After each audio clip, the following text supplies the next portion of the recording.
사람을 믿었다가 뒤통수를 맞아본 적이 있습니까?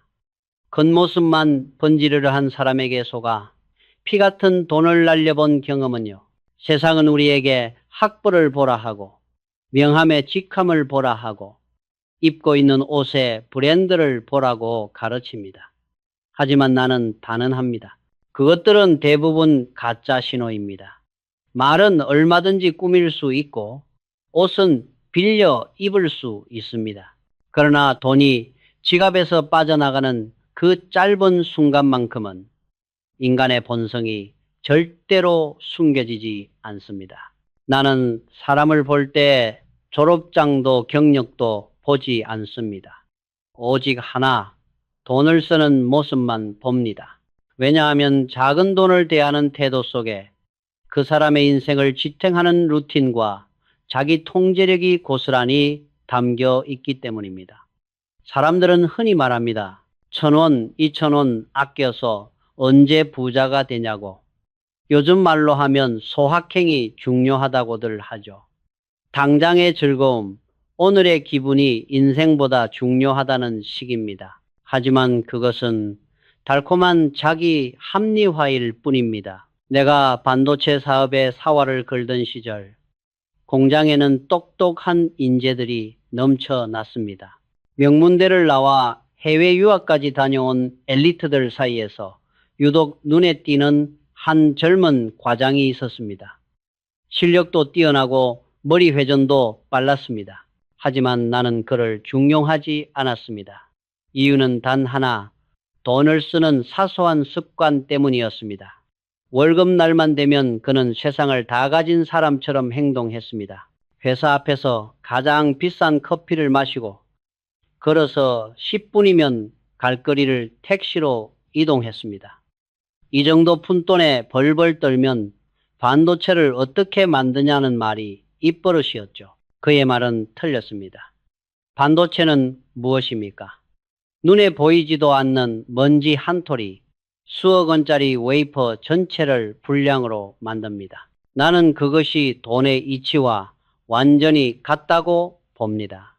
1,000원을 우습게 아는 사람은 인생에 스며드는 미세한 균열을 감지하지 못합니다. 이것은 절약의 문제가 아니라 삶의 내공 문제입니다. 작은 돈을 통제하지 못하는 사람은 결국 자기 자신도 통제하지 못합니다. 실제로 통계만 봐도 그렇습니다. 카드사 데이터에 따르면 많은 사람들이 가장 후회하는 소비가 거창한 지출이 아니라 기억도 나지 않는 소액 충동 구매라고 합니다. 커피 한 잔, 편의점 간식, 기분 따라 쏘는 술값, 이런 것들이 쌓여 인생이라는 두 개 개미 구멍을 냅니다. 그 젊은 과장은 10년 뒤에도 여전히 다음 달 월급을 기다리는 삶을 살고 있었습니다. 반면 낡은 구두를 신고도 작은 지출을 통제하던 사람들은 경제적 자유를 얻었습니다. 나는 회장이라는 직함을 달고도 복도의 불을 직접 끄고 다녔고 종이 한 장도 앞뒤를 다 썼습니다.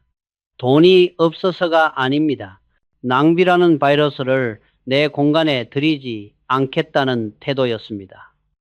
요즘 말하는 갓생은 인증샷이 아닙니다. 진짜 갓생은 욕망을 통제하고 보이지 않는 작은 돈의 흐름까지 장악하는 규율에서 나옵니다. 작은 돈을 물 쓰듯 쓰는 사람을 조심하십시오. 그들은 언젠가 당신의 시간과 신뢰, 그리고 기회까지 물 쓰듯 써버릴 사람들입니다. 지금 지갑을 열어보십시오. 그 작은 구멍이 당신의 미래를 갉아먹고 있지는 않습니까? 두 번째로 내가 경계하는 부류는 자기 형편에 맞지 않게 허세를 부리는 사람들입니다. 나는 이런 사람들을 볼 때 화가 나기보다는 먼저 측은한 마음이 듭니다. 그들은 자신의 불안과 초라한 내면을 숨기기 위해 비싼 포장지로 온몸을 감싸고 있기 때문입니다. 겉은 화려하지만 안은 비어있는 상자, 그것이 허세의 본질입니다. 벤처 붐이 한창이던 시절 한 젊은 CEO가 투자를 받고 싶다며 나를 찾아왔습니다. 문이 열리고 그가 들어오는 순간 나는 이미 마음속으로 결론을 내렸습니다. 이 사람과는 함께 갈 수 없겠구나. 그는 머리부터 발끝까지 명품으로 무장하고 있었습니다. 이탈리아 장인이 만들었다는 수트, 집 한 채 값에 달한다는 시계, 먼지 하나 없는 구두. 그는 자리에 앉자마자 세계를 정복할 비전을 늘어놓았습니다. 듣기에는 그럴듯했습니다. 나는 조용히 물었습니다. 대표님, 지난달 매출이 얼마입니까? 그는 잠시 말을 잇지 못했습니다. 아직 본격적인 매출은 없지만 곧 터집니다. 다시 물었습니다. 그럼 그 시계는 회사 돈으로 산 겁니까? 그의 얼굴이 굳었습니다. 그 순간 나는 확신했습니다. 이 사람은 사업가가 아니라 배우라는 것을. 그것도 아주 연기가 서툰 배우 말입니다. 적자를 내는 회사 대표가 1,000만 원이 넘는 시계를 차고 있다는 건 사업의 본질보다 남의 시선을 더 중시한다는 명백한 증거입니다. 허세는 개인의 문제에서 끝나지 않습니다. 투자받은 돈을 제품이 아닌 자존심에 쓰는 순간 그것은 자기 자신에 대한 사기이자 타인에 대한 기만이 됩니다. 나는 그 자리에서 투자를 거절했습니다. 그리고 그에게 마지막 충고를 남겼습니다. 시계를 팔아서 직원들 밥이나 사주십시오. 사업은 쇼가 아니라 전쟁입니다. 예상대로 그의 회사는 반년도 버티지 못했습니다. 사람들은 종종 내가 구미공장에서 불량 휴대폰을 전량 폐기했던 사건을 떠올립니다. 150억 원어치를 불태웠다는 그 사건 말입니다. 그때 나는 돈을 태운 것이 아니라 허영을 태웠습니다. 겉만 번지르르 하고 속이 썩은 것은 제품이든 사람이든 쓰레기라는 메시지를 남기고 싶었습니다. 고객은 결코 바보가 아닙니다. 실력이라는 내공이 없으면 결국 드러나게 되어 있습니다. 오늘날 SNS를 보십시오. 명품 언박싱, 해외여행, 고급 레스토랑. 하지만 공개된 소비 트렌드 자료를 보면 고가 소비를 과시하는 계층일수록 부채 비율이 높은 경우가 많습니다. 진짜 부자들은 조용합니다. 빌 게이츠나 스티브 잡스가 로고 박힌 옷으로 자신을 증명한 적이 있습니까? 그들은 이미 이름 자체가 브랜드이기 때문에 거칠애가 필요 없는 사람들입니다. 허세는 마약과 같습니다. 처음엔 달콤하지만 약효가 떨어지면 더 강한 자극을 찾게 됩니다. 빚을 내서라도 외제차를 사고 남에게 뒤처질까 두려워 과시 소비를 반복합니다. 그리고 결국 파멸합니다. 여러분이 증명해야 할 것은 옷장이 아니라 실력입니다.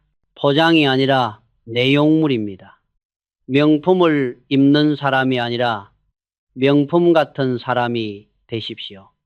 껍데기에 인생을 낭비하지 마십시오. 세 번째로, 내가 반드시 거리를 두는 사람은 계산할 때 지나치게 따지는 사람입니다. 밥을 먹을 때, 술자리를 가질 때 유독 계산서에서 눈을 떼지 못하는 사람들이 있습니다. 그들의 눈빛은 늘 흔들립니다. 나는 그런 모습을 볼 때마다 그 사람의 미래가 어렴풋이 보입니다. 그들은 평생 인류의 울타리를 넘지 못할 가능성이 큽니다. 왜냐하면 인생에서 가장 비싼 것은 돈이 아니라 신뢰이기 때문입니다. 한 번은 협력업체 사장들과 함께 저녁 식사를 한 적이 있습니다. 분위기 좋은 횟집에서 사업 이야기도 잘 풀리고 모두 기분 좋게 자리를 마무리하려던 순간이었습니다. 그런데 그중 한 사람이 계산서를 낚아채더니 갑자기 따지기 시작했습니다. 나는 소주 안 마시고 맥주만 마셨으니 소주 마신 사람들끼리 따로 계산합시다. 고작 몇만 원 1인당 나누면 몇천 원 차이도 나지 않는 돈이었습니다. 하지만 그 한마디로 방 안의 공기는 얼어붙었습니다. 그 순간 그는 자신만 돈을 아끼려 한 것이 아니라 함께 있던 모든 사람을 의심의 대상로 만들어버렸습니다. 다른 사장이 급히 카드를 꺼내 상황을 수습했지만 이미 마음은 상해 있었습니다. 나는 그날 이후 그 사람과의 거래를 모두 끊었습니다. 매정하다고 생각할 수도 있습니다. 하지만 몇천 원에 목숨 거는 사람은 결정적인 순간에 더 큰 이익 앞에서 동료를 버릴 사람입니다. 이것은 돈의 문제가 아니라 그릇의 문제입니다. 사회생활에서 반드시 알아야 할 진리가 하나 있습니다. 때로는 지는 것이 이기는 것입니다. 친구들과 밥을 먹을 때, 동료와 커피를 마실 때 먼저 지갑을 여는 습관, 5천 원을 더 냈다고 억울해하지 않는 태도, 그것은 손해가 아니라 투자입니다. 당신이 낸 돈은 사라지는 것이 아니라 사람의 마음이라는 보이지 않는 저금통에 차곡차곡 쌓입니다. 실제로 많은 성공한 사업가들을 보면 공통점이 있습니다. 계산대 앞에서 가장 먼저 움직이는 사람들입니다. 그들은 바보라서 돈을 쓰는 게 아닙니다. 돈보다 사람이 훨씬 더 비싸다는 사실을 알기 때문입니다. 반대로 계산적인 사람은 당장은 이득을 보는 것 같아도 결국 주변에 아무도 남지 않게 됩니다. 좋은 정보도 중요한 기회도 아무도 그런 사람에게 먼저 가져가지 않습니다. 요즘 인맥 다이어트라는 말이 유행한다고 합니다. 불필요한 관계를 정리한다는 뜻이지요.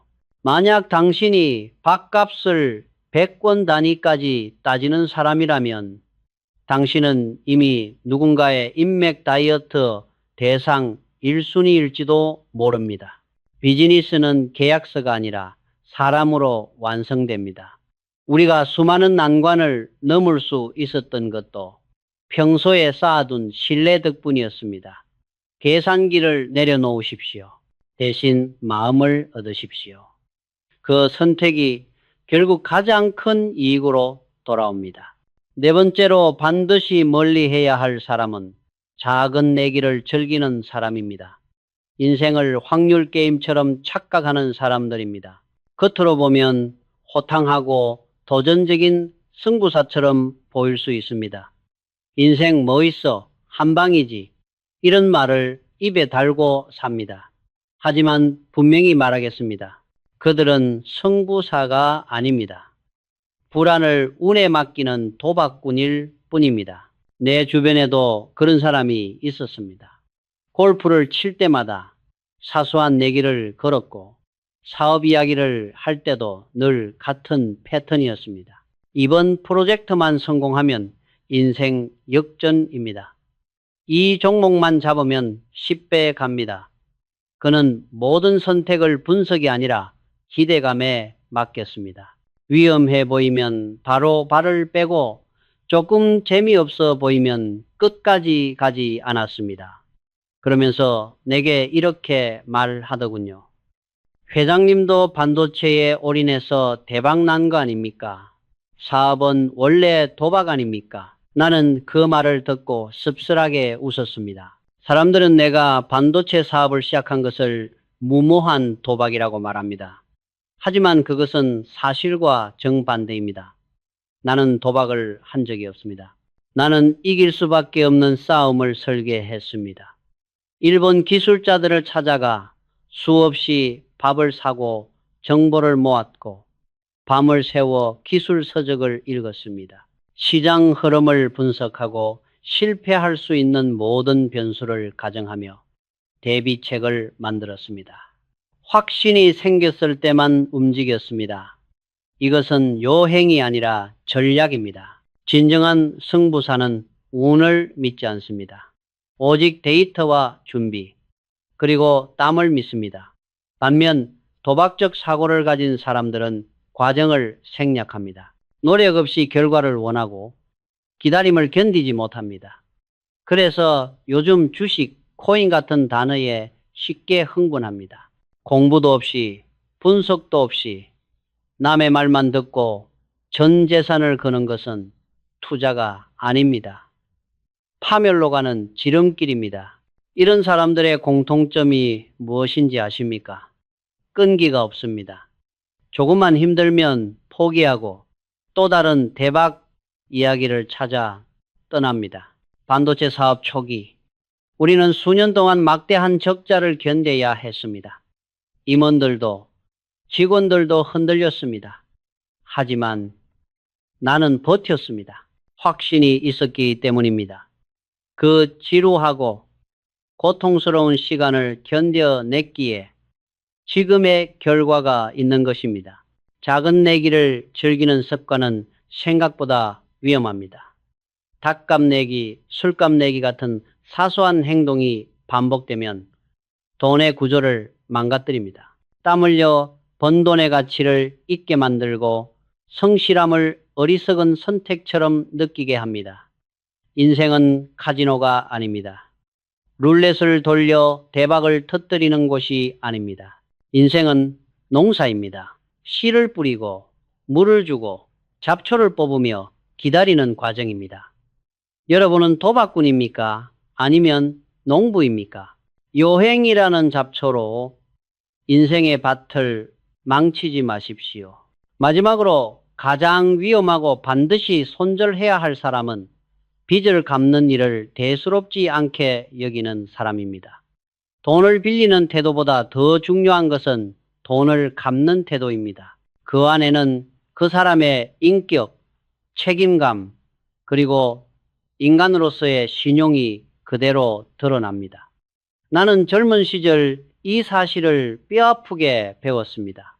그때 내 곁에는 성격 좋고 말 잘하는 친구가 하나 있었습니다. 누구에게나 호감을 주는 사람이었죠. 하지만 돈 문제만 얽히면 사람이 달라졌습니다. 어느 날 급하다며 100만 원만 빌려 달라고 했습니다. 다음 주에 꼭 갚겠다고 했고 나는 친구를 믿고 돈을 내주었습니다. 하지만 약속한 날이 지나도 연락은 없었습니다. 내가 먼저 전화를 하면 그는 태연하게 말했습니다. 아, 깜빡했다. 요즘 정신이 없어서. 며칠 뒤 나는 우연히 백화점에서 새 옷을 고르고 있는 그를 보았습니다. 나에게 갚을 돈은 없지만 자신을 꾸밀 돈은 있었던 것입니다. 그 순간 화가 났던 것은 돈 때문이 아니었습니다. 나와의 약속, 나에 대한 신뢰가 그가 산 옷 한 벌보다도 가볍게 취급되었다는 사실이 나를 분노하게 만들었습니다. 나는 그 돈을 포기했습니다. 대신 그 친구를 내 인생에서 지웠습니다. 값비싼 수업료였지만 그 덕분에 사람을 보는 기준이 분명해졌습니다. IMF 외환위기 시절을 기억하십니까? 수많은 기업이 하루아침에 무너졌습니다. 이유는 하나, 빚이었습니다. 흑자를 내도 현금이 돌지 않으면 기업은 쓰러집니다. 인생도 마찬가지입니다. 빚은 눈덩이처럼 불어나 사람의 선택지를 갉아먹습니다. 그런데도 개인적인 빚을 우습게 여기는 사람들이 있습니다. 친구끼리 그럴 수도 있지. 다음에 갚으면 되잖아. 이런 말은 책임감이 아니라 뻔뻔함입니다. 진짜 부자들의 공통점이 무엇인지 아십니까? 그들은 빚을 지는 순간 발을 뻗고 잠을 자지 못합니다. 남의 돈을 쓰는 순간 자신의 자유가 저당 잡혔다고 생각하기 때문입니다. 그래서 어떻게든 빨리 갚으려고 애씁니다. 그것이 바로 신용입니다. 신용은 유리잔과 같습니다. 한번 금이 가면 다시는 원래대로 돌아오지 않습니다. 돈 갚는 것을 미루는 사람, 핑계가 많은 사람, 갚아야 할 돈으로 여행을 가고 쇼핑을 하는 사람, 이런 사람과는 절대 동업하지 마십시오. 아니, 커피 한 잔도 함께하지 마십시오. 위기가 오면 그들은 반드시 책임을 회피하고 누군가를 희생양으로 삼을 것입니다. 책임감 없는 사람은 언제 터질지 모르는 시한폭탄과 같습니다. 자, 우리는 지금까지 돈 앞에서 본성이 드러나는 5부류의 사람을 이야기했습니다. 작은 돈을 우습게 아는 사람, 분수에 맞지 않는 허세를 부리는 사람, 지나치게 계산적인 사람, 한 방을 노리는 도박적 사고의 사람, 그리고 빚을 가볍게 여기는 사람. 이 이야기들을 들으며 마음이 찔렸습니까? 아니면 떠오르는 얼굴이 있습니까? 나는 예전에 임직원들에게 이렇게 말하곤 했습니다. 마누라와 자식 빼고 다 바꾸라. 오늘은 이렇게 말하고 싶습니다. 돈 쓰는 방식을 바꾸십시오. 그러면 인생의 방향도 반드시 바뀝니다. 보여주기식 갓생이 아니라 보이지 않는 곳에서 쌓아 올린 내공이 여러분을 부자로 만듭니다. 지금 지갑을 열어 보십시오. 욕망에 끌려다니는 노예입니까? 아니면 욕망을 통제하는 주인입니까? 변화는 결심하는 순간이 아니라 실천하는 다음 행동에서 시작됩니다.